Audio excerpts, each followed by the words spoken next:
चलिए, ये question paper दिख रहा होगा आपको, है ना? अरे बोलो हाँ या ना। क्वेश्चन पेपर दिख रहा है बच्चों? No sir. नो सर, नहीं दिख रहा।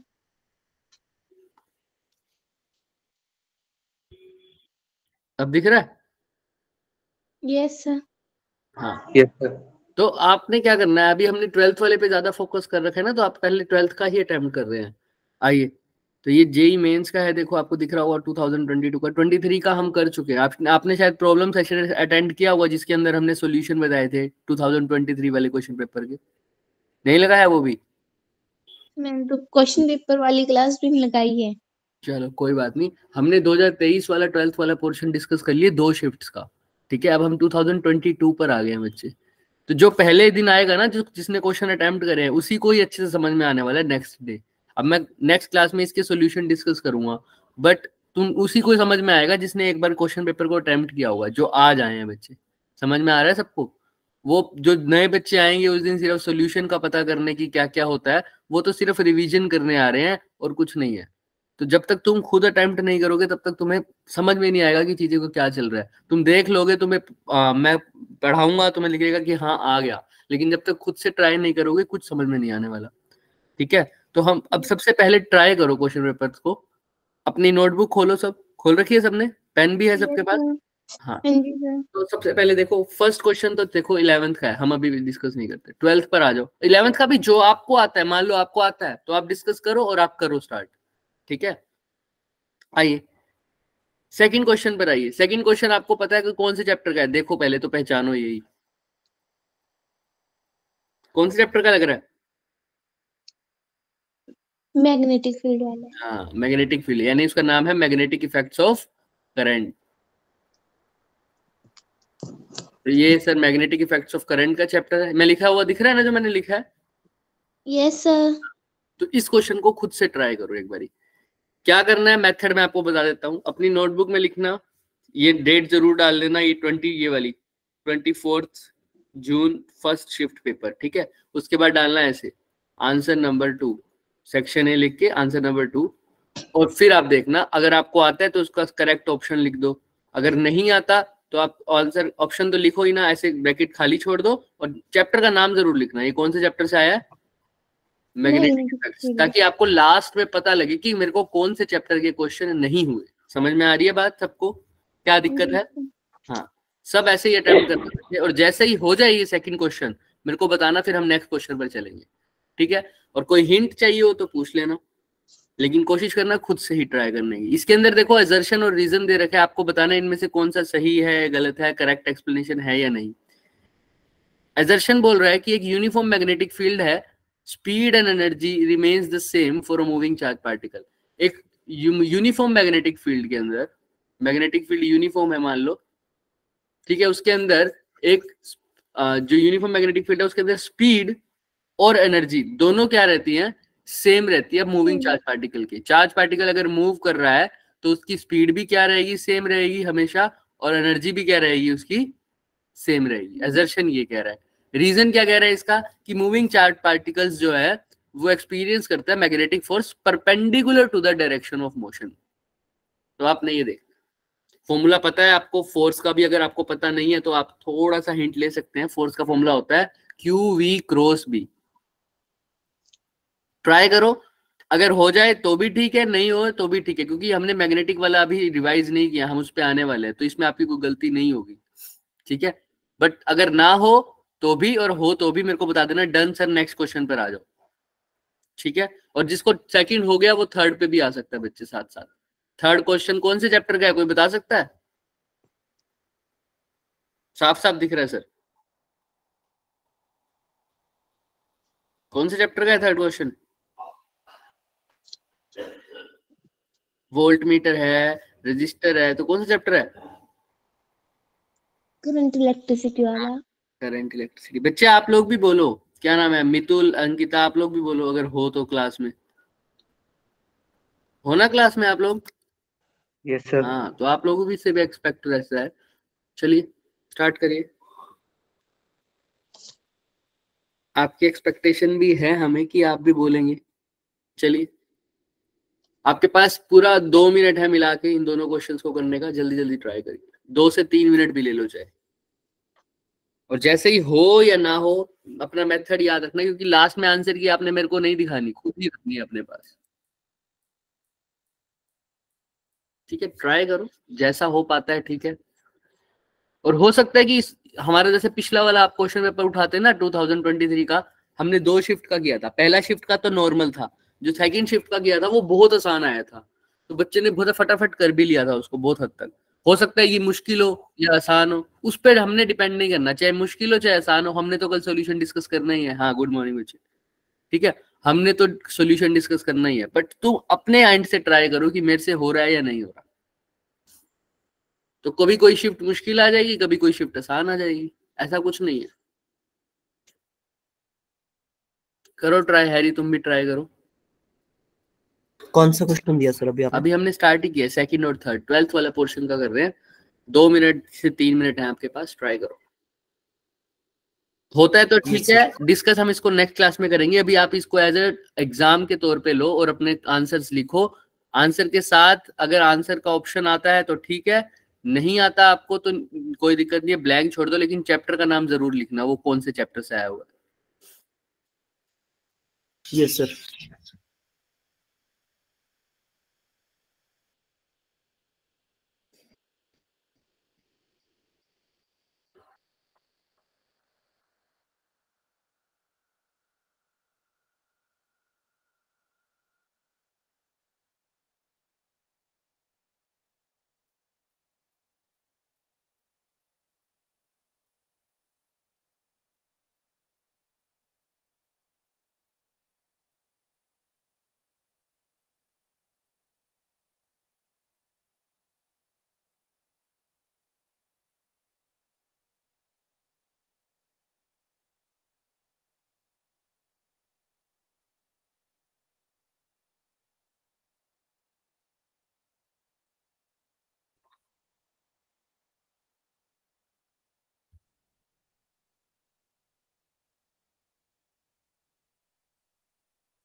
एक मिनट पड़ा है बच्चे बस, फिर हम आगे चल पड़ेंगे।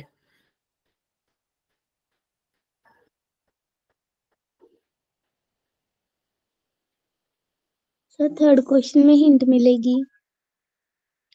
हिंट इसकी अभी देखो, मैं किसी की इतनी हिंट भी नहीं दूंगा क्योंकि आपका Sir, एग्जाम पोर्शन चल रहा है, बट मैं बता देता हूँ कि v equals to e minus r हाँ i r upon 2 वाला। हाँ हाँ हाँ, बिल्कुल बिल्कुल वैसा ही फॉर्मूला लगेगा। देखो 2 सेल्स है, लेकिन वो बच्चे ये हैरी ध्यान रखो कि ये पैरेलल में लगे हुए हैं। 2 सेल्स है बच्चे ईएमएफ के पैरेलल में लगे हुए हैं, ठीक है, दोनों की वोल्टेज सेम लगी हुई है, और कॉम्बिनेशन ऑफ 2 रेजिस्टेंस पैरेलल है, उसका भी मतलब जिसके साथ लगे हुए हैं खुद भी पैरेलल में है, और वो जो रेजिस्टेंस लगे हुए हैं वो भी कैसे हैं सर? पैरेलल में है सर। समझ में आ रहा है? तो अब वैसे ही लगा हुआ है सर, और दोनों का 20 ओम रेजिस्टेंस है, और वोल्ट मीटर कनेक्ट किया हुआ है वो उससे। वोल्ट मीटर क्या मेजर करता है बच्चे? ऑब्वियस सी बात है, वोल्टेज। वोल्टेज। तो ये वोल्ट मीटर किसके अक्रॉस लगाया हुआ है? सर्किट में। तो ये टोटल वोल्टेज भी गिवन है सर सर्किट की, कितनी? 1.2। 1.2 वोल्ट। तो आपको इंटरनल रेजिस्टेंस निकालना है, तो ये जो हैरी ने बताया वही फॉर्मूला लगेगा, ई माइनस आई आर जैसा वाला, बिल्कुल। उसमें वोल्टेज V होता है पोटेंशियल डिफरेंस, और E होता है ईएमएफ। आपको पता है टोटल ईएमएफ तो ठीक है, लेकिन कुछ ना कुछ ड्रॉप भी होगा, वही ड्रॉप आपको गिवन है।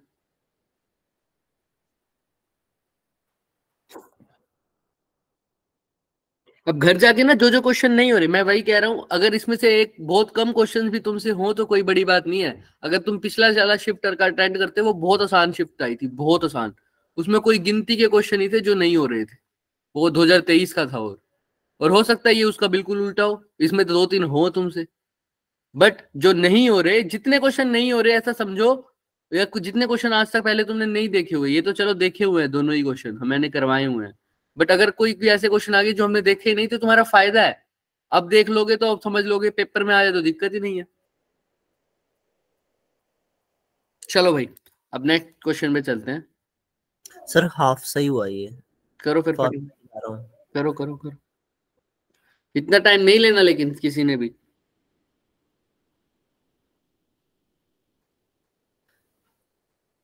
Sir I into R by 2 की वैल्यू आ गई है ना, तो अब तो सिर्फ आंसर पे फोकस करो बच्चे, अभी सॉल्यूशन की डिस्कशन कल।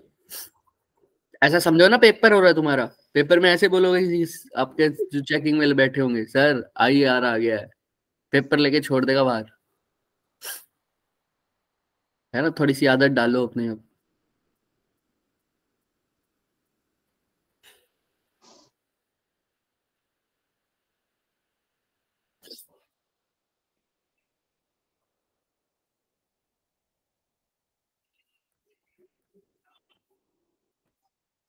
सर आगे वाला करा दो। चलिए आगे सिर्फ कर दो, कराओगे नहीं, कराएंगे हम कल नेक्स्ट क्लास में, सॉरी। अब देखो फिफ्थ क्वेश्चन तो छोड़ना ही नहीं है, क्योंकि हमने काइनेमेटिक्स डिस्कस कर लिया, अब हम दोबारा तो करने से वाले नहीं थे वैसे भी, है ना। तो इसकी तो प्रॉब्लम, इसको तो छोड़ना ही नहीं है। फिफ्थ क्वेश्चन की हमने रिवीजन कर लिया, तो ये तो गलत होना भी नहीं चाहिए किसी का। अगर फिफ्थ क्वेश्चन किसी को गलत लग रहा है, किसी का गलत आ रहा है, तब जाके उसको थोड़ा सा टेंशन लेने की जरूरत है, क्योंकि जिस चैप्टर की रिवीजन हो चुकी है वो गलत नहीं होना चाहिए।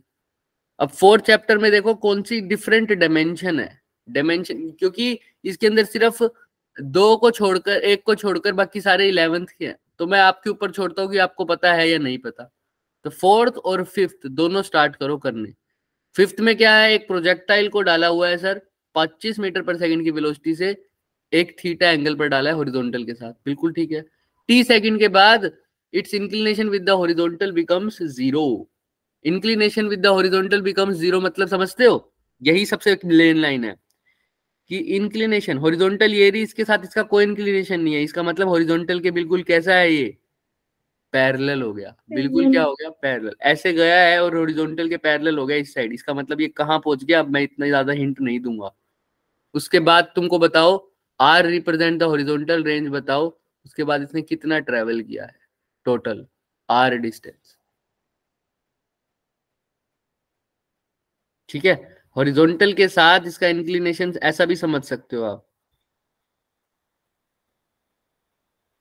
ऐसा प्रोजेक्टाइल होता है, कितना उसने डिस्टेंस किया है वो होता है आर। अभी ये कितना इंक्लिनेशन पे है, थीटा एंगल पे। इसका आर का formula u square into sin square theta upon g। I don't know, अब तुमने करना है जो करना है ना। अभी तो हम क्या ही करेंगे, अभी आप लोग ट्राई करो बच्चों। Yes sir. बस यही लाइन मेन है, मैं इतना हिंट दे सकता हूं आपको, ये line.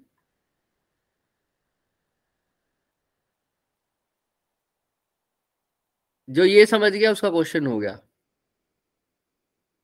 After t seconds its inclination with the horizontal becomes zero, यानी हॉरिजॉन्टल के पैरेलल आ गया, तो वो कहां पहुंच गया है वो देख लो, t second maximum point. Try कर लो बस, अब तो कोई कहानी नहीं है।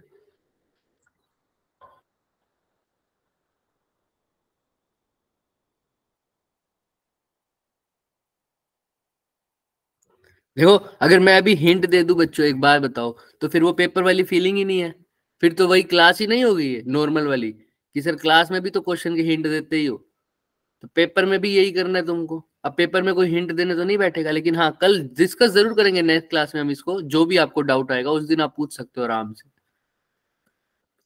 बट समझ आपको ही आएंगे। जो कल अटेम्प्ट जो दोबारा क्लास लगाएंगे ना रिवीजन वाली, जिसके अंदर हम सॉल्यूशन डिस्कस करेंगे, उनको तो बस यही रहेगा कि मैंने क्वेश्चन का आंसर पता लग गया, लेकिन उन्होंने अपने हिसाब से अटेम्प्ट तो नहीं किया ना पेपर एक बार भी। सर कल कितने बजे वाली क्लास कल सुबह नहीं, की? परसों, परसों, कल नहीं, मॉर्निंग वाली? परसों होगी ना, हाँ इसी टाइम। सर मैं तो स्कूल में हूँ उस टाइम। कोई बात नहीं, रिकॉर्डिंग देख लेना। ये वाली क्लास उल्टा मैं ज्यादा जरूरी समझता हूँ, क्योंकि इसमें तुम खुद से ट्राई करते हो। रिकॉर्डिंग वाली तो सॉल्यूशन तो तुम्हें कहीं पर भी मिल जाता है चीजों का, है ना, समझ रहे हो। तो ये वाली क्लास जरूरी है, तुम्हें सेल्फ स्टडी का टाइम नहीं मिलता। ट्राई करो। क्वेश्चन नंबर 3 का ना सर 5 ओम आया। टिक करते रहो, ऑप्शन नंबर लिखते रहो और चैप्टर का नाम जरूर लिखना। अब 5th क्वेश्चन में क्या लिखोगे चैप्टर का नाम? काइनेमेटिक्स। क्या लिखोगे? काइनेमेटिक्स। तो काइनेमेटिक्स भी आगे क्या लिखोगे स्पेशल? Projectile motion. क्या लिखोगे?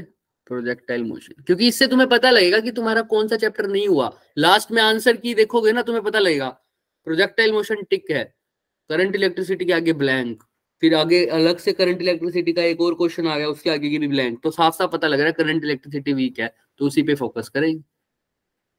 ट्राई करो, अपना रिजल्ट अपने पास रखो और खुद से ट्राई करना। मैंने नहीं पूछूंगा किसी से भी, तो ईमानदारी से करना।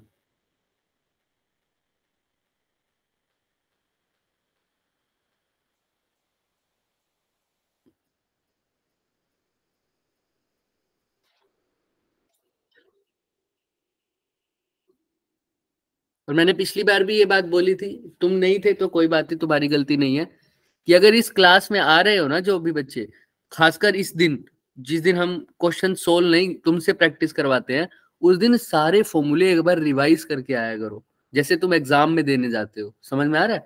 सारे फॉर्मूले रिवाइज करके आओगे तो तुम्हें जो फॉर्मूला बेस्ड क्वेश्चन है उसमें तो दिक्कत आने ही नहीं वाली। जो जो फॉर्मूले तुमने पढ़े हुए हैं, जो जो चैप्टर तुमने पढ़े हुए हैं उसके फॉर्मूले कह रहा हूं मैं, सभी चैप्टर्स के नहीं कह रहा। कम से कम उसके फॉर्मूले तो आने ही चाहिए दिमाग में, और जो रिवीजन आ गई है उसका तो सब कुछ आना चाहिए तुम्हें। और ये एक दिन में आदत नहीं बनेगी, 2-3 दिन लगेंगे इसको, लेकिन बनाओ। रोज ही होती है ये क्लास तो हमारी, संडे के अलावा। हमारे तो पेपर लगे तो स्कूल में होते हैं। हाँ ये है, बस फिर कोई बात नहीं, तुम रिकॉर्डिंग में देखा करो ना।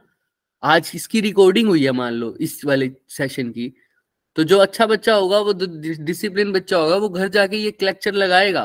वो ये नहीं सोचेगा कि इस क्लास में तो सर ने सिर्फ क्वेश्चन हमारे से ही कराए हैं, नेक्स्ट क्लास में सॉल्यूशन होगा, वो क्लास की रिकॉर्डिंग देख लो। नहीं, वो आधे घंटे की या 1 घंटे की ये जो क्लास है उसको चलाएगा यूट्यूब पे, और जैसे मैं बैठा हूँ वैसे, जैसे तुम बैठे हो वैसे रिकॉर्डिंग के टाइम वो बैठेगा और वो सारे क्वेश्चन ट्राई करेगा।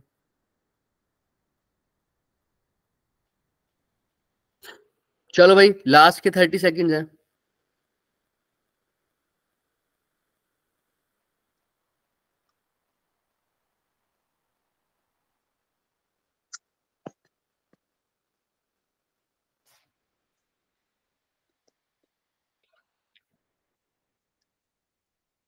चलिए आगे चल रहे हैं।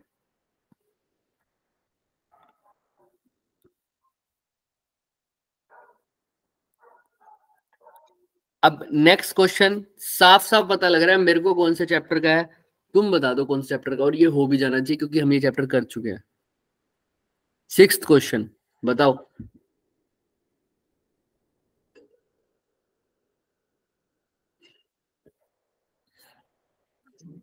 एक ब्लॉक है, सरफेस पे स्लाइड कर रहा है, वेलोसिटी दे रखी है इनिशियल, फ्रिक्शन का कोफिशिएंट दे रखा है, distance before coming to rest, work energy power.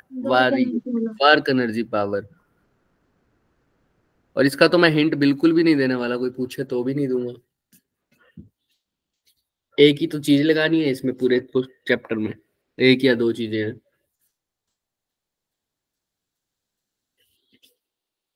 4 number free के हैं, ये तो बिल्कुल फ्री के, सिर्फ फॉर्मूला लगाना है।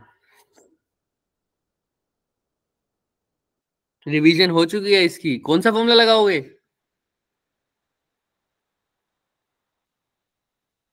देखो क्या क्या गिवन है, मास, इनिशियल वेलोसिटी, फाइनल वेलोसिटी भी गिवन है, फ्रिक्शन के बारे में भी गिवन है, तो डिस्टेंस पूछा है, तो सीधा एक फॉर्मूला है। क्या लगाओगे बच्चों? वर्क और वेलोसिटी में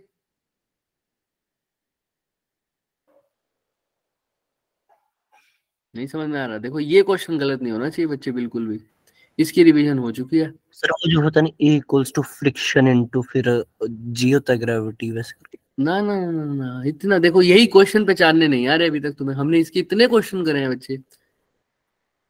इनिशियल वेलोसिटी गिवन है, फ्रिक्शन का कोफिशिएंट गिवन है, ये तो रिवीजन हो रही है इसलिए बता रहा हूं मैं। फ्रिक्शन गिवन है, रिवीज और वेलोसिटी गिवन है, डिस्प्लेसमेंट पूछा है। क्या लग सकता है इसमें फॉर्मूला?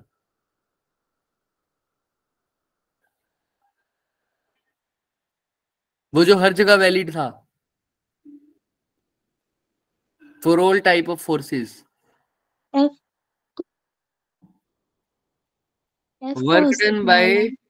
हाँ work done by all forces equal to change in, kinetic energy. बस फोर्स गिवन है फ्रिक्शन, डिस्प्लेसमेंट वर्क डन का फॉर्मूला होता है force into displacement is equal to change in kinetic energy. Force given है, change in kinetic energy given है, क्या displacement या distance नहीं आ सकता अब? आ जाएगा। बस इतना हिंट रिवीजन में तो बिल्कुल नहीं देना चाहिए यार, जल्दी करिए। कुछ भी नहीं था इसमें तो, ऐसे हल्के हल्के क्वेश्चन छोड़ के आओगे तो फिर तो तुम्हारी गलती है बच्चों। कोई बात नहीं, तुम्हारा अभी पहला पेपर है ये सोल्व करने वाला, जो तुम खुद ईमानदारी से कर रहे हो, है ना। कोई नहीं, आज के लिए तो चलेगा, नेक्स्ट क्लास में ऐसा नहीं होना चाहिए बच्चे, रिवाइज करके आना।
क्वेश्चन ये भी इतने मुश्किल है नहीं, चलिए। एक मिनट सर। 1 minute sir. हाँ हाँ, करो करो, आराम से करो।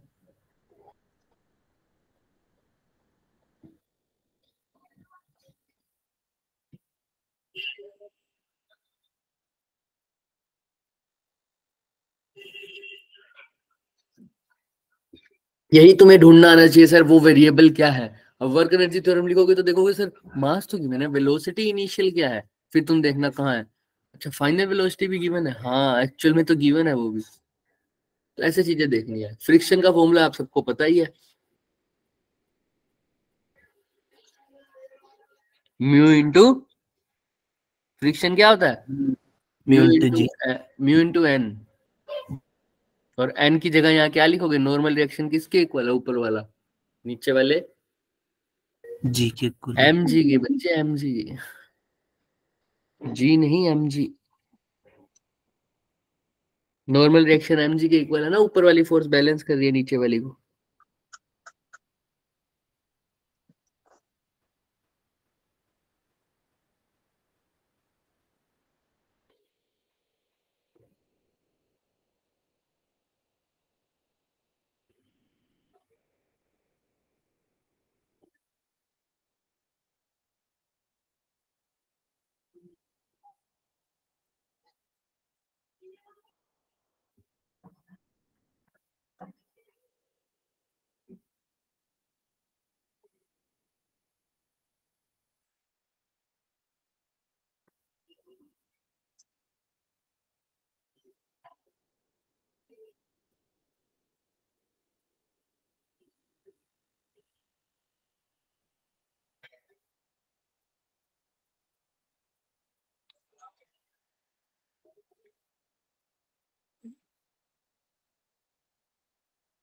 चलें आगे, बस अब नहीं। रुको रुको सर एक मिनट।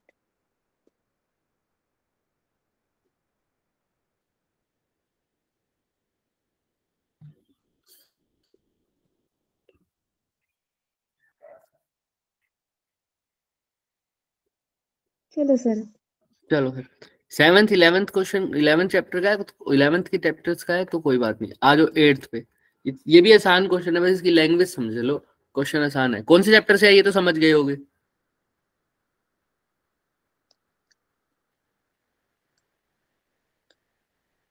कौन से चैप्टर का है ये, पहला 8th क्वेश्चन।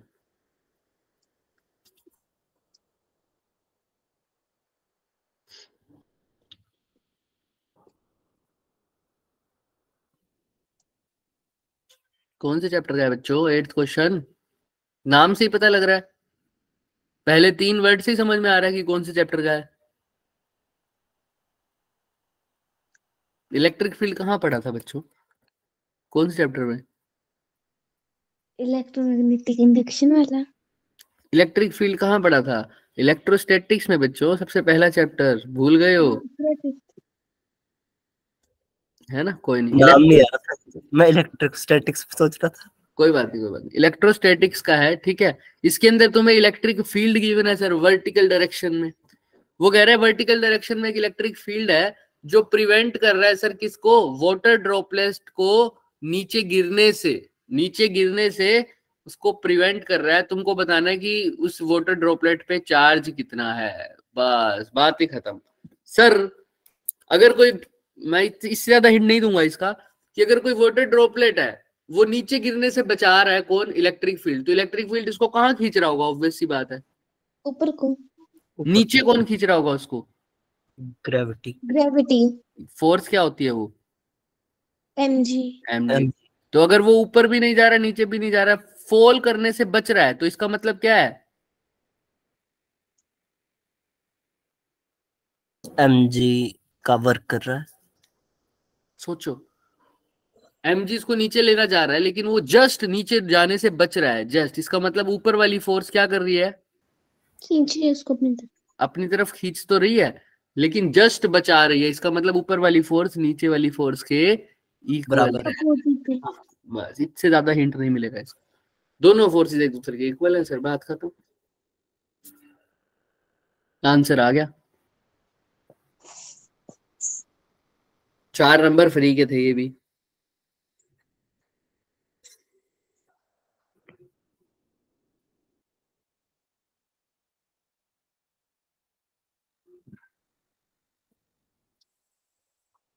सिर्फ 1 मिनट मिलेगा इस क्वेश्चन के लिए, सिर्फ 1 मिनट, 1 मिनट से ज्यादा नहीं मिलेगा।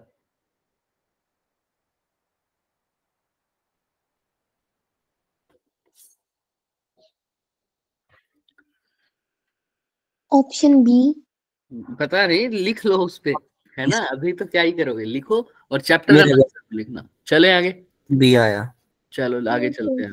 पता नहीं क्या ऑप्शन है, आइए। 9 क्वेश्चन, फिर से देखते ही बता देना चाहिए सर कौन से चैप्टर का है, हो चुका है चैप्टर।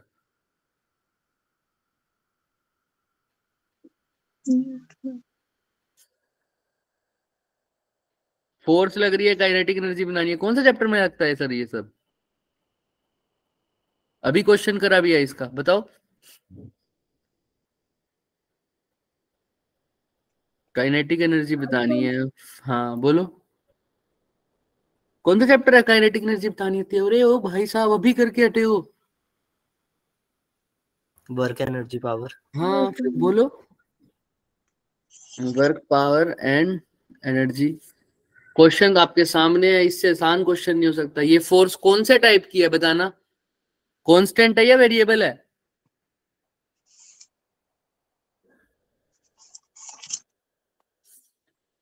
वेरिएबल फोर्स है। वेरिएबल फोर्स के द्वारा वर्क डन तुम्हें रटवाया नहीं हुआ क्या मैंने?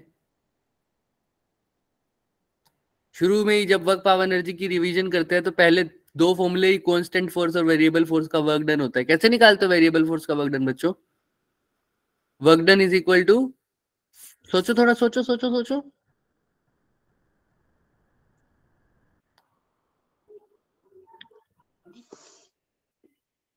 देखो यही दिक्कत होगी, फॉर्मूले में रटवाते थे बच्चों, अब रटा ही है सिर्फ, मतलब समझा नहीं है। एफ डॉट डी एक्स का इंटीग्रेशन बच्चों, एफ डी एक्स का इंटीग्रेशन करते थे, याद नहीं आ रहा वर्क डन? F S. आ गया। बस एफ डी एक्स का इंटीग्रेशन, एफ दे रखा है, डी एक्स तुम्हें लिखना ही है। ऐसे डीएक्स में भी रखो, ऐसे ही वाई में भी लिख लो सेम तरीके से, या दोनों को एक साथ ही कर लो, कोई दिक्कत नहीं है, क्योंकि वर्क डन तो स्केलर क्वांटिटी है। वर्क डन निकाल के उसको किसके इक्वल रख दो, चेंज इन क्या, काइनेटिक एनर्जी। वही तो पूछा है, काइनेटिक एनर्जी का चेंज, तो वर्क डन ही निकालना है इसका मतलब। तो ये काइनेटिक एनर्जी का चेंज तो उतना ही होगा जितना वर्क डन लगेगा। तो जिस बंदे ने इसमें वर्क डन निकाल लिया उसका आंसर आ गया।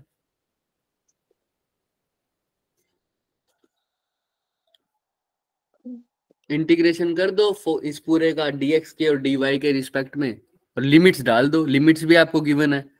x की लिमिट कहां से कहां जा रही है, कोई बता सकता है? 1 से 2, 1 से 2, और 1 से और उसकी y की 2 से 3। बस बात खत्म। अब इंटीग्रेशन तो बहुत आसान है ही इसका, इससे ज्यादा हिंट लग रहे हैं अभी भी तुम्हारे पास। ये क्वेश्चन तो हो जाना चाहिए बच्चे, हमने स्पेशल किया था।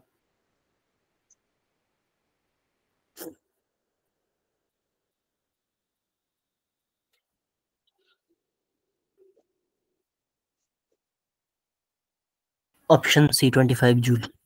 जो भी है अपने आप कर दो, मैंने आपको अभी बोला है बच्चों, बोलो मत, ऑप्शंस लिख लिया करो जो भी आपको आ रहा है ना। 30 सेकंड जोर है बस, इससे ज्यादा का क्वेश्चन है नहीं है। देखो वर्क पावर एनर्जी से अभी अभी 2 क्वेश्चन दिख गए ना। जिसके वो Yes. दोनों क्वेश्चन अगर हो गए, इसका मतलब वर्क पावर एनर्जी ठीक है उसका। जिसके नहीं हुए तो उसको दोबारा देखना पड़ेगा। आइए नेक्स्ट क्वेश्चन पर आइए। सर बस डन बोलना है, आंसर हाँ, भी नहीं। तुमने लिखना है अपने पेपर में आंसर बस। अब जिससे 10th क्वेश्चन हो जाता है तो ठीक है, बाकी हो तो जाना चाहिए। approximate height from the surface of the earth at which the weight of the body becomes 1/3 of the weight of the surface of the earth। अब B1 में B1 का है क्या कोई इसमें? उसका नहीं। नहीं है। B2 का अगर कोई भी होगा, उसको हमने कंसेप्ट तो पढ़ा दिया ये, बट कंसेप्ट तो बता दिया, लेकिन इसके न्यूमेरिकल्स हमने नेक्स्ट क्लास में करने थे, याद है? ये कौन से चैप्टर से है? नाम तो पता चल गया होगा चैप्टर का तो आपको। ग्रेविटेशन। मैं हिंट देने की कोशिश करता हूँ। देखो अगली बार हमारा ये चेक क्वेश्चन भी नहीं रुकेगा, क्योंकि इसके क्वेश्चन हो जाएंगे नेक्स्ट क्लास में हमारे। सर देखो, इसने पूछा है कि सरफेस ऑफ द अर्थ पे तो वेट है अगर mg मान लो, तो बताओ कितनी हाइट पर जाने के बाद वेट कितना हो जाएगा mg बाय, देखो ध्यान से, mg/3। mg/3 कितनी हाइट पर जाने पर। तो आपको हाइट वाला फॉर्मूला नहीं पता था क्या? वर्क डन, क्योंकि क्या चेंज होगा वेट के अंदर, m तो चेंज होने से रहा, तो क्या ही चेंज होगा ऊपर जाके हाइट पर? जी ही चेंज होगा। और क्या जी का वेरिएशन हमने हाइट के साथ देखा नहीं हुआ? जी का वेरिएशन कल ही देखा है sir. G dash is equal to G M divided by R plus H का स्क्वायर। बस बस जी डैश की जगह ये पुट कर देना, आंसर आ जाएगा। और हमने दूसरा फॉर्मूला भी डिराइव किया था इसमें। दूसरा अभी इसलिए नहीं लगवा रहा क्योंकि ये नहीं पता ना कि हाइट रेडियस से छोटी है या कम है। बढ़िया।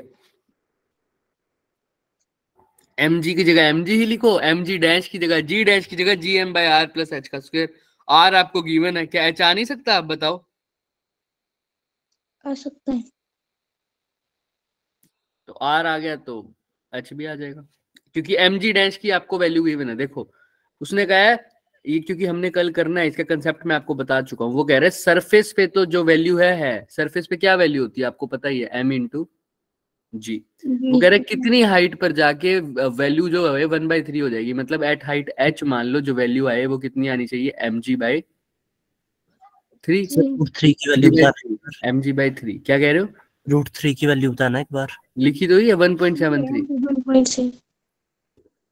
देखो तो mg/3, तो आप किसी हाइट पर जाके क्या बोलते हो कि वेट कितना है, mg डैश, क्योंकि वहां पर g डैश हो जाता है। ये कितना होना चाहिए, mg/3 ठीक है।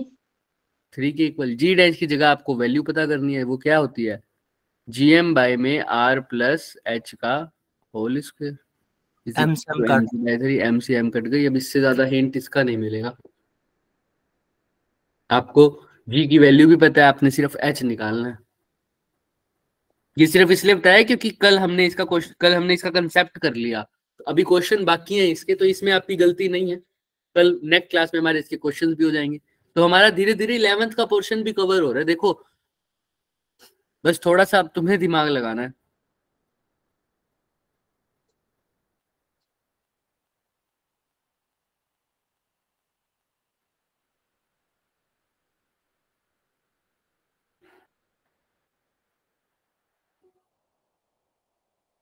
सर मैं जीएम की जगह आर लिख सकता हूँ। कुछ था वैसा क्या? जीएम की जगह क्या लिख सकते हो? Are, capital R. जीएम की जगह आर क्यों लिखोगे? जी आर स्क्वेयर लिख सकते हो, स्मॉल जी आर स्क्वेयर, क्योंकि G is equal to GM upon R square होता है। Yes sir. हाँ, इस जीएम को आप जी की फॉर्म में कन्वर्ट कर सकते हो स्मॉल जी की फॉर्म में, क्योंकि small G is equal to क्या होता है? Capital G capital M upon में आर का स्क्वेयर। कल ही पढ़ा है सर ये तो। ये लिख सकते हो जरूर। हो गया तब तो, आगे समझ।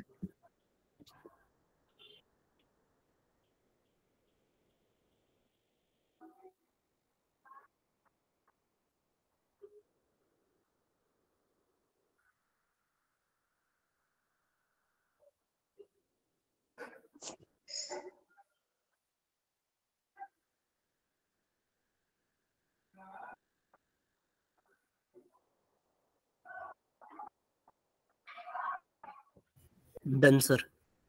Done sir. चलिए फिर, मितुल, अंकिता, आपकी आवाज नहीं आ रही बच्चे, अगर हो तो आप बोलिए। चलिए, ये तो सर 12th का, उसका 11th का हो गया। 13th पर आओ। ये चैप्टर का नाम आपको दिख रहा है कौन सा चैप्टर है? साफ साफ पहले वर्ड से ही पता लग रहा है कौन सा चैप्टर है। Waves, EM waves. बात खत्म। ये तो रिवीजन भी हो गया है इसका, और इसका तो रेगुलर क्लास में भी हुआ है और रिवीजन भी हुआ है, तो सब कुछ पता होना चाहिए आपको। आप देखो क्या क्या गिवन है। रिलेटिव परमेबिलिटी गिवन है, रिलेटिव परमिटिविटी भी गिवन है, मैग्नेटिक फील्ड की इंटेंसिटी भी गिवन है, इलेक्ट्रिक फील्ड की इंटेंसिटी। पूछे इससे आसान क्वेश्चन कोई नहीं हो सकता। फॉर्मूला आपको पता है इलेक्ट्रिक फील्ड और मैग्नेटिक फील्ड की इंटेंसिटी में क्या रिलेशन होता है? कितनी बार पता है? स्पीड ऑफ लाइट से रिलेट करते हैं इसको।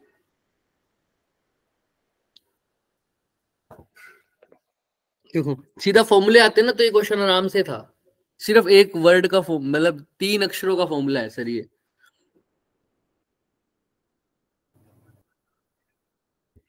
Sir F equals to VB plus E।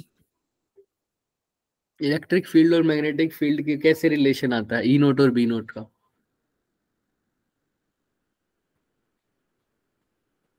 C relate करता था इनको, speed of light. Formula learn नहीं है बच्चे, देखो फॉर्मूला लर्न नहीं है तो इसमें मैं क्या कर सकता हूँ? E naught is equal to B naught into C, यही तो फॉर्मूला था। और सी को एप्सिलॉन नोट और परमिटिविटी और रिलेटिव परमिटिविटी से निकालने की कोशिश करो। Yes sir. ट्राई करो। एप्सिलॉन नोट भी आपको गिवन है।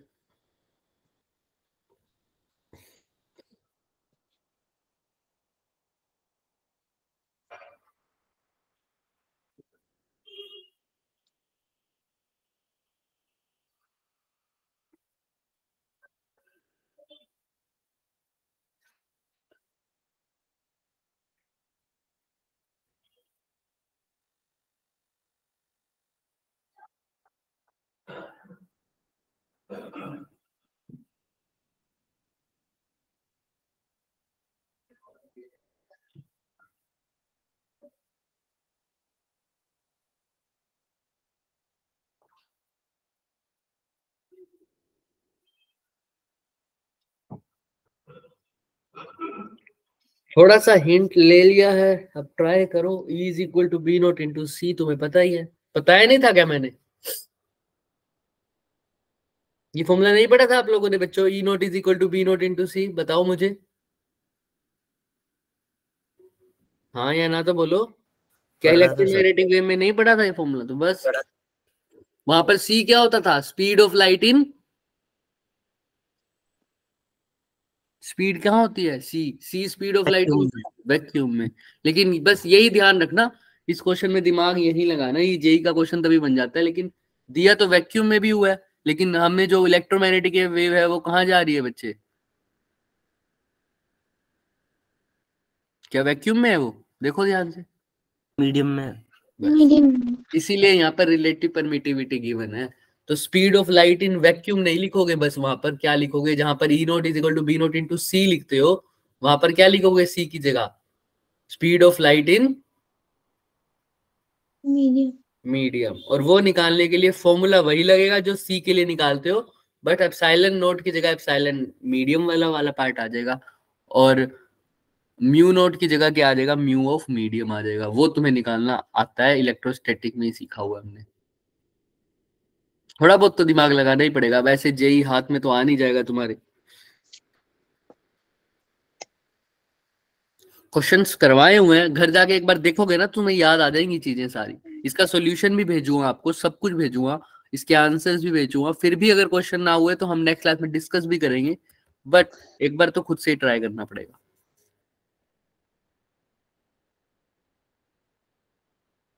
2 मिनट, 1 मिनट और है बस इसके लिए, तो कैलकुलेशन के लिए है वो भी, क्वेश्चन में तो कुछ ही नहीं है। चैप्टर का नाम जरूर डालना साथ।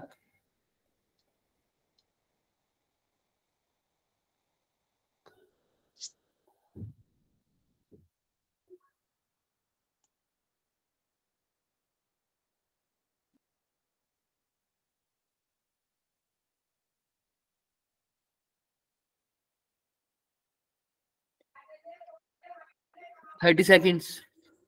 Done sir. करो सर आगे।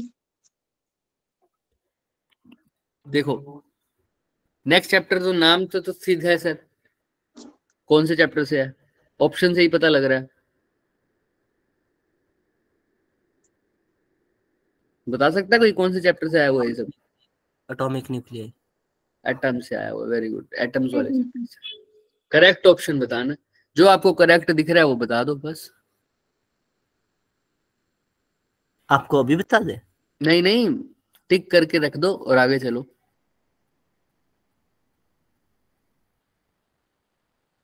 देखो ये वही क्वेश्चन है, हमने जो पहले, सबसे पहले हमने जो टॉपिक स्टार्ट किए थे पढ़ाने, सबसे पहले उन्हीं में से आंसर क्वेश्चन सबसे ज्यादा आए हुए हैं। हमने ईएम वेव्स करवाया था, ईएम वेव से आए हुए हैं दो दो क्वेश्चन शायद। एटम्स के दिखाया था, एटम और न्यूक्लियाई, उससे भी 2 क्वेश्चन आए हुए हैं। अभी एक और दिखाऊंगा, उससे नीचे वाला सही न्यूक्लियाई का क्वेश्चन है, अगर आप ध्यान से देखो तो। हमने पहले वर्क पावर एनर्जी करी है, इसलिए वर्क पावर एनर्जी के भी क्वेश्चन दिख रहे हैं हमें, इसलिए इंपॉर्टेंट के बेसिस पे बताया हुआ है आपको। देखो नेक्स्ट क्वेश्चन न्यूक्लियाई का है, 14 तो हो गया होगा जिसको आता होगा। न्यूक्लियाई देखो नीचे वाला क्वेश्चन, न्यूक्लियाई का दिख रहा है, कौन सा कंसेप्ट पे है न्यूक्लियाई के भी, बाइंडिंग एनर्जी वाले, याद है? क्यू क्यू वैल्यू निकलवाई थी एनर्जी, याद है सबको? रिएक्टेंट और यस। प्रोडक्ट की माइनस करके जो निकालते थे हम, वही है सर। आपको मास नंबर यानी ए की वैल्यू गिवन है, आपको बाइंडिंग एनर्जी भी गिवन है टोटल, ठीक है, पर न्यूक्लियन, वो भी सॉरी, पर न्यूक्लियन की भी गिवन है बाइंडिंग एनर्जी। और वो बता रहा है कि 2 मासेस में टूट भी जाता है, ठीक है सर, दोनों की जो जिसमें वो टूटा है उसकी बाइंडिंग एनर्जी पर न्यूक्लियन भी गिवन है। आपको क्यू निकालना है, बहुत आसान है बच्चे, रिएक्टेंट और प्रोडक्ट का निकाल के फटाफट देख लो, आंसर आ जाएगा। Q value, bus queue value वाला फॉर्मूला जिसको याद है, टोटल एनर्जी ऑफ रिएक्टेंट निकालो, टोटल एनर्जी ऑफ प्रोडक्ट निकालो, बात ही खत्म।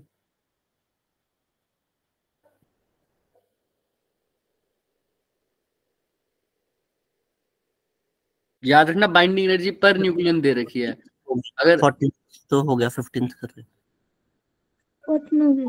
15th करो, 15th मैं कह रहा हूँ, 15 में बाइंडिंग एनर्जी पर न्यूक्लियन दे रखी है। फॉर एग्जांपल ए की जो बाइंडिंग एनर्जी है पर न्यूक्लियन इतनी है, लेकिन टोटल निकालने के लिए 220 से क्या करना पड़ेगा, मल्टीप्लाई, क्योंकि उसके पास न्यूक्लियॉन्स है कितने, 220 है। एक न्यूक्लियन की बाइंडिंग एनर्जी है 5.6, तो 220 की क्या हो जाएगी, उससे मल्टीप्लाई कर देंगे।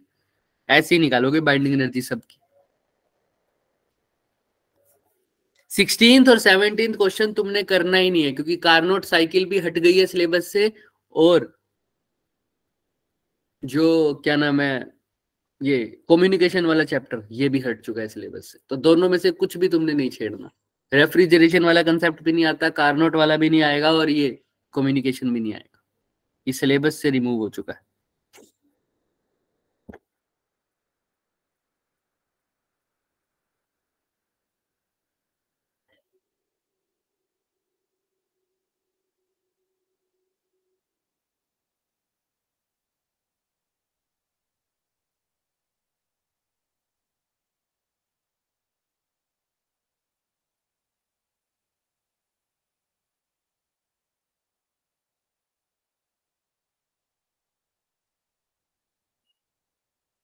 बार बार बोल रहा हूँ, बाइंडिंग एनर्जी निकालो टोटल रिएक्टेंट की और प्रोडक्ट की। क्यू वैल्यू मतलब कितनी एनर्जी निकली है रिएक्टेंट में से प्रोडक्ट की या प्रोडक्ट में से रिएक्टेंट की जो वैल्यू है उसको क्या कर दो, बस माइनस कर। अब बाइंडिंग एनर्जी कैसे निकालनी है वो बता भी दिया, इससे ऊपर क्या ही बता सकते हैं, सब तो कैलकुलेशन है बस।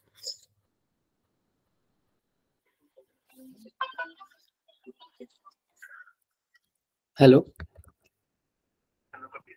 हाँ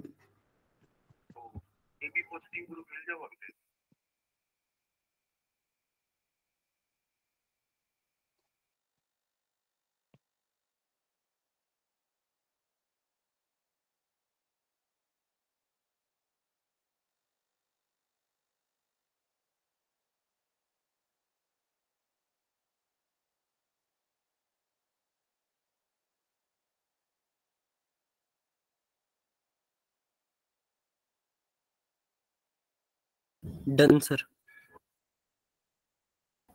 पर सच बताओ मैंने फॉर्मूला देखा इसके लिए। नाम मत देखा करो बच्चे, फॉर्मूला मत देखो। सर बाइंडिंग एनर्जी का फॉर्मूला नहीं आता याद। बाइंडिंग एनर्जी का फॉर्मूला लगाना ही नहीं था, बाइंडिंग एनर्जी दे रखी है। नहीं मतलब वो वाला नेक्स्ट जो क्वेश्चन पे ट्राई करो, नेक्स्ट।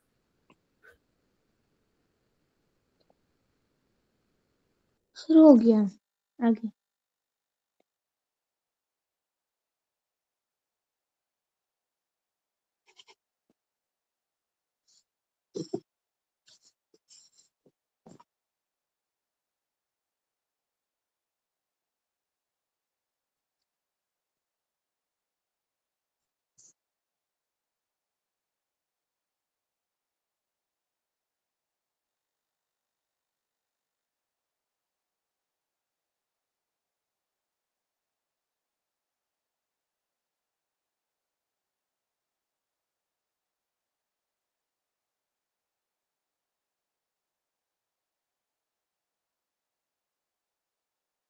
गायब भी कर दिया क्वेश्चन।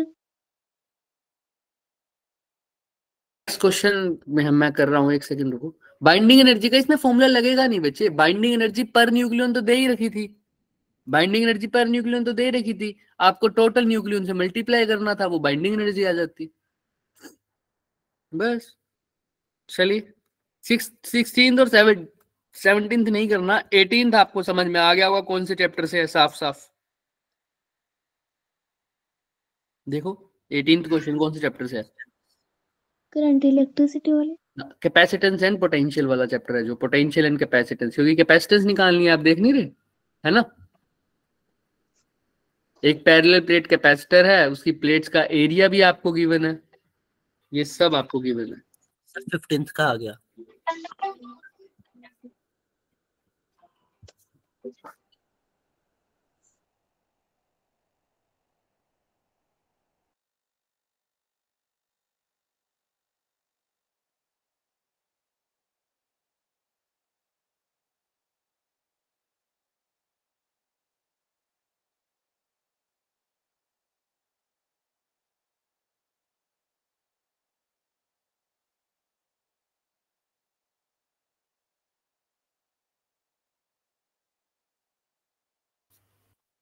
सॉरी बच्चों, थोड़ा सा रिक्वायरमेंट थी, मेडिकल इमरजेंसी थी किसी को, तो उसी के लिए फोन पे बात कर रहा था। हाँ चलो,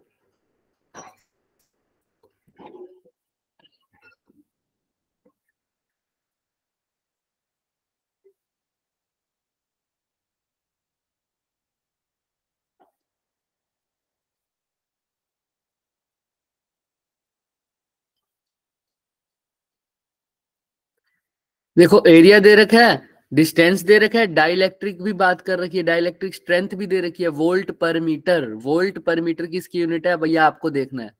मैक्सिमम चार्ज बताना कैपेसिटर को विदाउट एनी डाइलेक्ट्रिक ब्रेकडाउन, वो भी दे रखे है, चार्ज भी। आपको डाइलेक्ट्रिक कांस्टेंट की वैल्यू, बहुत आसान क्वेश्चन है बच्चे, बस आपको वोल्ट पर मीटर देखना है किसकी यूनिट होती है। वोल्ट पर यूनिट समझते हो, वोल्ट नीचे डिस्टेंस है, V upon R, voltage upon distance, potential difference divide by R, किसकी यूनिट होती है, करंट की। करंट की। V upon R, I equals to V, नहीं V अपॉन आर यहाँ पर डिस्टेंस है, पोटेंशियल डिफरेंस अपॉन डिस्टेंस किसकी यूनिट होती है, ये तो अब समझो खुद ही। करो आप लोग, मैं एक छोटा सा कोड, 1 सेकंड रुको, आप ट्राई करो।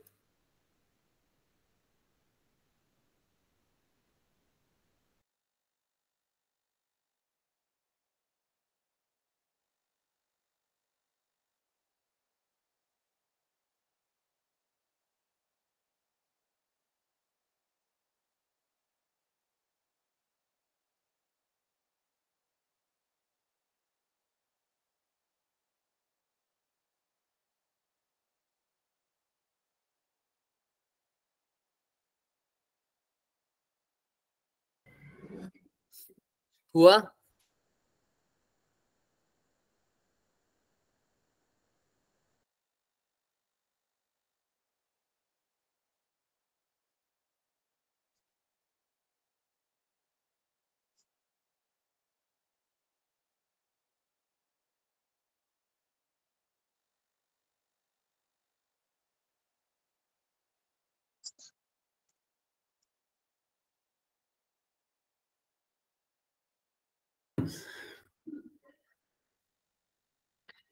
हम्म,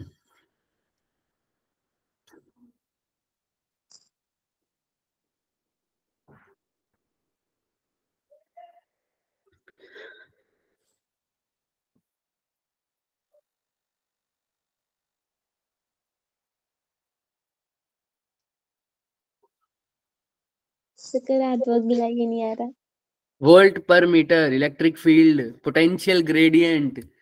पोटेंशियल ग्रेडियंट कौन होता है? Electric field, V upon R, dV by dr, किसका फॉर्मूला होता था? इलेक्ट्रिक फील्ड का। इलेक्ट्रिक फील्ड को लिखते नहीं थे, gradient of potential is equal to minus dV by dr, कल भी बताया।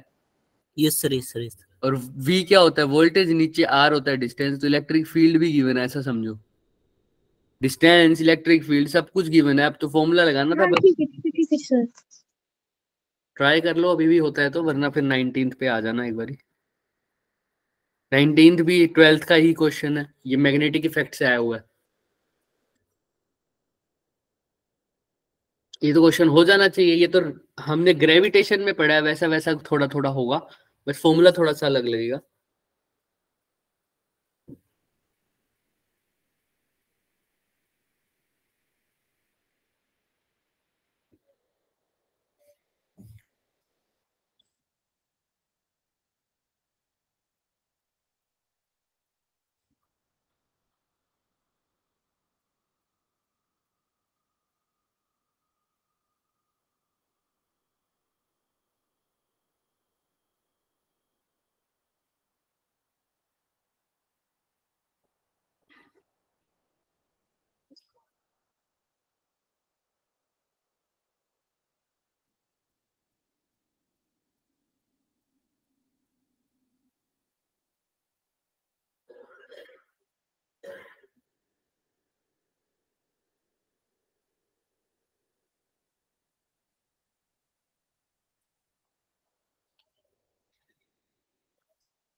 चले 19th पे आ जाओ भाई।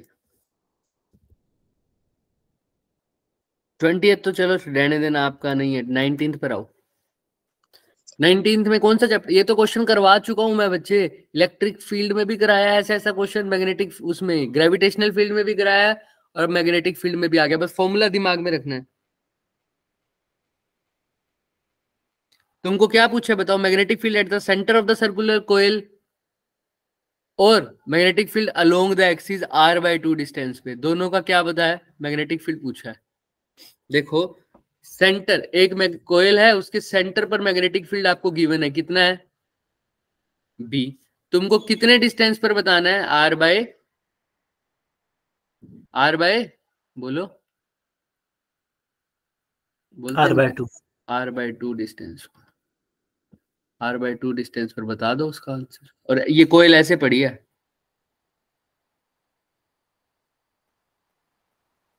r/2 डिस्टेंस पर बताना है। अब आपको फॉर्मूला आना चाहिए बस। जैसे सेंटर का तो आपको बहुत बार बता चुका हूं मैं, mu nought I upon 2r। Axis का आपको पता होना चाहिए, mu nought I X square upon में 2 R square plus X square की पावर कितनी होती थी, याद है? सर्कुलर कोयल में 3/2 पावर वाला फॉर्मूला जो होता था वो लगाना था। 3/2 ही होती थी पावर। बिल्कुल, mu nought I X square upon में 2 R square plus X square की पावर 3/2, वही फॉर्मूले लगाना, इससे आंसर आ जाना था आपका। अभी तो मैंने हिंट दिए हैं बच्चे बहुत सारे क्वेश्चंस के, बट तुम्हें बिना हिंट के करना है, तब जाके कुछ हो पाएगा। पेपर में हिंट देने के लिए कोई नहीं बैठा हुआ। और ऐसा भी नहीं है ये क्वेश्चन हमने ना किए हो तो मैं बताऊं भी ना कि भाई चलो क्वेश्चन नहीं किए तो मैं सारे क्वेश्चन तुम्हें बता दूं। क्वेश्चंस किए हुए हैं उसके हिंट देने पड़ रहे हैं मुझे। इनमें तो 2 फॉर्मूले ही हैं, तो अगली बार जब भी आओगे बच्चे तो फॉर्मूले रिवाइज करके आना बढ़िया तरीके से। सर ये वाला ट्राई करो, हाँ हाँ करो, उसके बाद तो न्यूमेरिकल आ जाएगा। और न्यूमेरिकल में आपको ज्यादा कुछ करना है नहीं, सिर्फ 4th क्वेश्चन ट्राई करना है, 6th करना है, और ये तो क्वेश्चन मैंने 8th तो करवा ही दिया है तुम्हें, exact same question.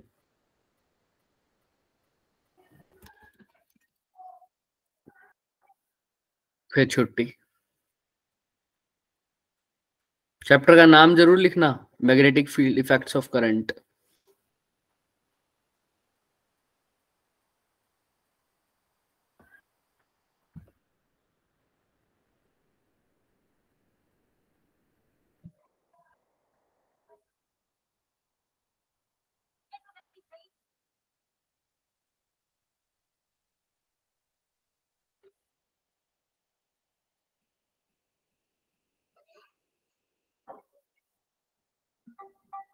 Done sir. Next पर आ जाओ। हेलो हेलो, हाँ जी भैया। उनकी फैमिली में है तो पढ़े, हाँ, लेकिन उनका ब्लड ग्रुप फिर मैच नहीं हो रहा। हाँ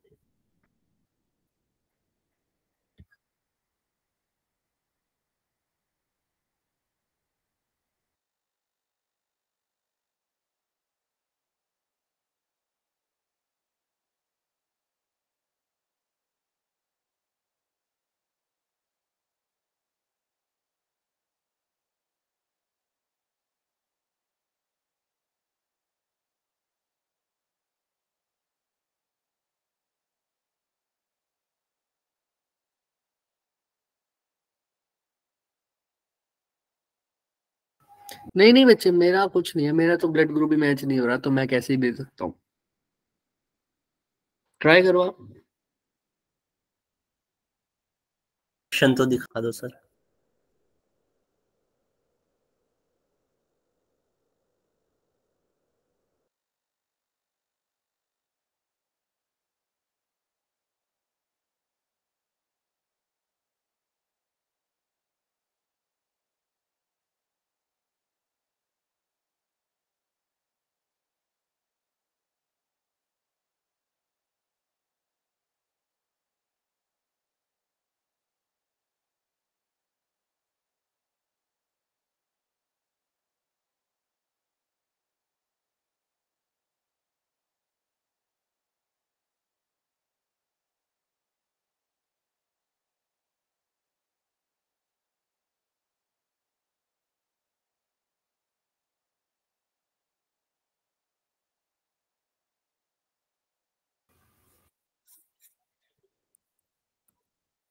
कौन सा क्वेश्चन ट्राई करोगे?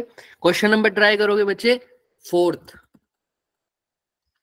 क्योंकि पहले वाले तो देखो ये तो करना ही नहीं, ट्रांजिस्टर तुम्हारा सिलेबस से ही हटा दिया गया है।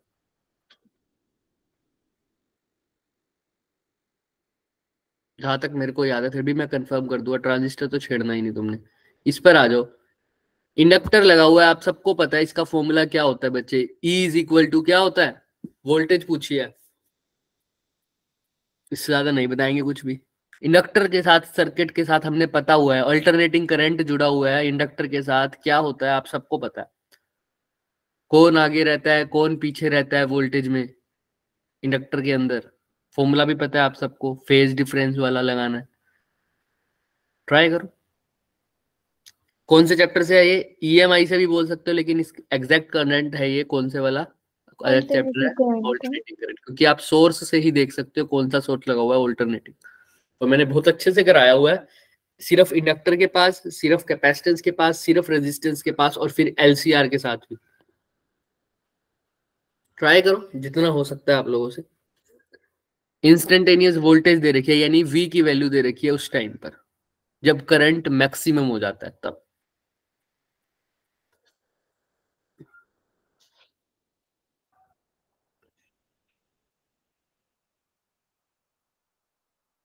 I का फॉर्मूला लगाओ, V का फॉर्मूला लगाओ, जैसे V लिखते थे आपका V not sine omega T, उस फॉर्म में लगाना है। आई भी सर इसी फॉर्म में लगाना है, I naught sine omega T minus pi by 2। Inductor लगा हुआ है, फेज डिफरेंस चेक करना पहले इंडक्टर में क्या होता है, उस हिसाब से लगाना है। फाई की जगह क्या लिखोगे वो देखना पड़ेगा। पाई बाय 2 ट्राई करो फिर और लिख दो वैल्यू जो तुम्हें सही लगती है।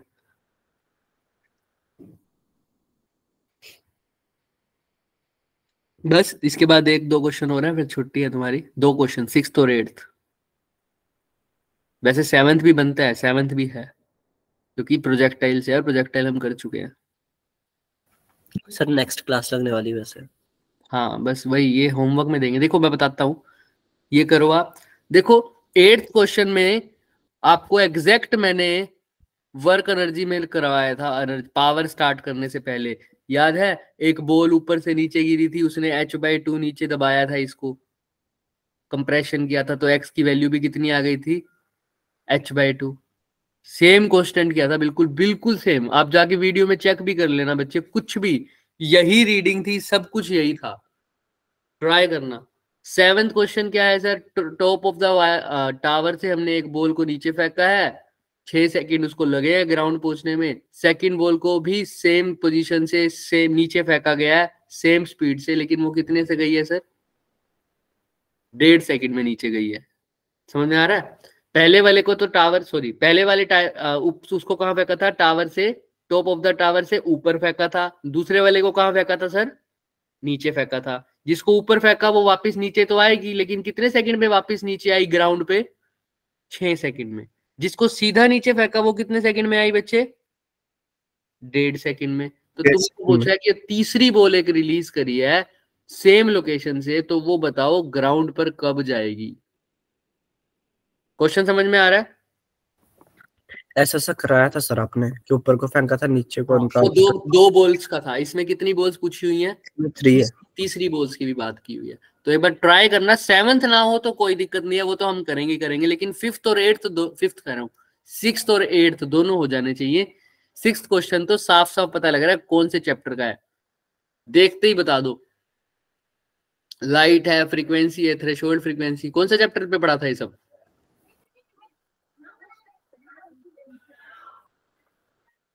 डुअल नेचर में पढ़ा था बच्चे। फ्रीक्वेंसी की बात कर रहे हैं, फोटो इलेक्ट्रिक इफेक्ट लगा दो। क्या होता है photo electric effect, E is equal to H mu plus kinetic energy, E is equal to phi nought plus में काइनेटिक एनर्जी मैक्सिमम। E की जगह क्या लिखोगे, एच न्यू। फाई क्या होता था बच्चे, फोटो इलेक्ट्रिक इक्वेशन में फाई क्या होता था, फाई वर्क फंक्शन। क्या होता था, वर्क फंक्शन। ट्राई करना बच्चों, कोई बात नहीं। बाकी सारे तो हो गए हमारे, ये 3 क्वेश्चन हैं। अगर आपसे बन ही पाए बात तो ठीक है, मैं सॉल्यूशन वगैरह सब भेज देता हूँ इसका। अगर फिर भी ना बने बात तो फिर हम नेक्स्ट क्लास में तो डिस्कस करेंगे ही करेंगे, मंडे की क्लास में इसको। ठीक है बच्चों, ओके अभी के लिए जा सकते हो, लेकिन नेक्स्ट टाइम पर सब बच्चे, अब ऐसा ना हो कि डर के मारे आओ ही ना। मैंने ऐसा कुछ नहीं कहा तुम लोगों को, है ना। तो रिवाइज करके आना बच्चे, हाँ फॉर्मूला रिवाइज करके आना, वरना तब कोई बात फायदा नहीं है।